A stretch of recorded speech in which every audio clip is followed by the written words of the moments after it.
అందరికీ నమస్కారం. Welcome back to our channel మా ఇల్లు మా వంట. ఈరోజు మన రెసిపీ వచ్చేసి నల్లకారం.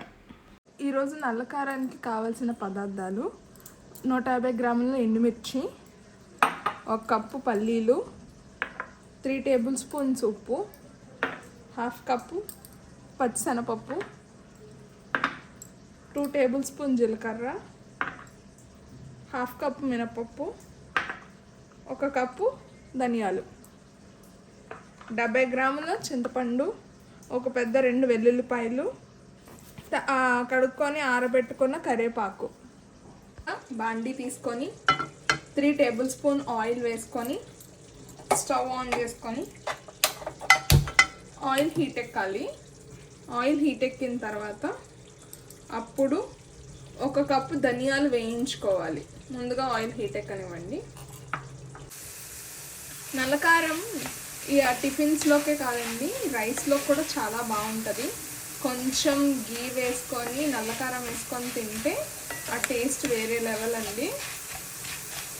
ఎప్పుడైనా టిఫిన్స్లోకి రెగ్యులర్ చట్నీస్ కాకుండా ఇలాంటి కారాలు కూడా తింటే చాలా బాగుంటుంది.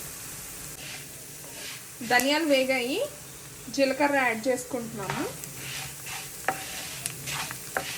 కొంచెం జీలకర్ర వేగిన తర్వాత ఒక ప్లేట్లో తీసుకొని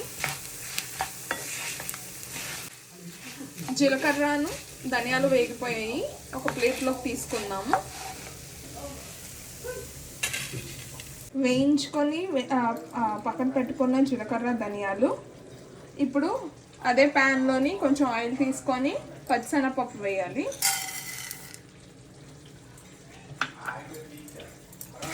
పచ్చిశనగపప్పు వేయించుకోవాలి. బ్రౌన్ కలర్ వచ్చినంత వరకు వేయించుకున్నాక పల్లీలు యాడ్ చేసుకోవాలి. పల్లీలు ఫ్రై చేసుకోవాలి. శనగపప్పు వేయించుకున్నాక 1 కప్పు మినపప్పు వేయించుకోవాలి. బాగా వేయించుకున్న తర్వాత తీసుకొని పక్కన పెట్టుకోవాలి. మినపప్పు వేయించుకున్నాక ఇప్పుడు తీసుకున్న ఎండుమిర్చి వేయించుకోవాలి.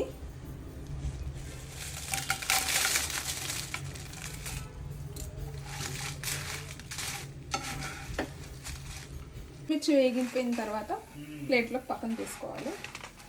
ఎండుమిర్చి వేగిన తర్వాత ఇప్పుడు కరివేపాకు ఫ్రై చేసుకోవాలి. ఇప్పుడు కరివేపాకుని ఫ్రై చేసుకోవాలి. ఇది కొంచెం ఫ్రై చేసుకున్నాక అప్పుడు కొంచెం చింతపండు, మనం తీసుకున్న 70 గ్రాముల చింతపండుని యాడ్ చేసుకుంటే ఫ్రై చేసుకుని కరివేపాకు పక్క తీసుకొని పెట్టుకోవాలి. వేసుకొని చింతపండుని ఫ్రై చేసుకోవాలి.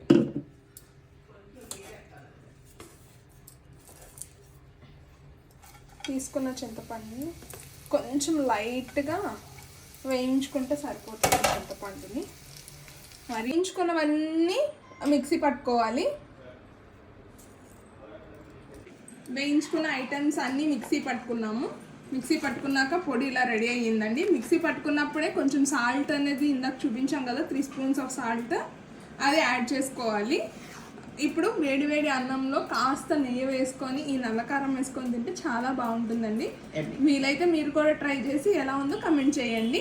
లైక్ చేసి షేర్ చేసి కమెంట్ చేయండి. సబ్స్క్రైబ్ చేసుకోవడం మర్చిపోకండి. Thank you. వేడి అన్నంలో కాస్త నెయ్యి వేసుకొని ఈ నల్లకారం వేసుకొని ఎలా ఉందో టేస్ట్ చేసి మా వారు చెప్తారు. ట్రై చేయండి.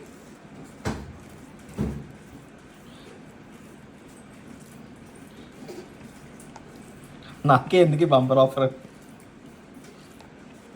ట్రై చేసి ఎలా ఉందో అందరికీ తెలియాలి కదా. ఇదన్నమాట.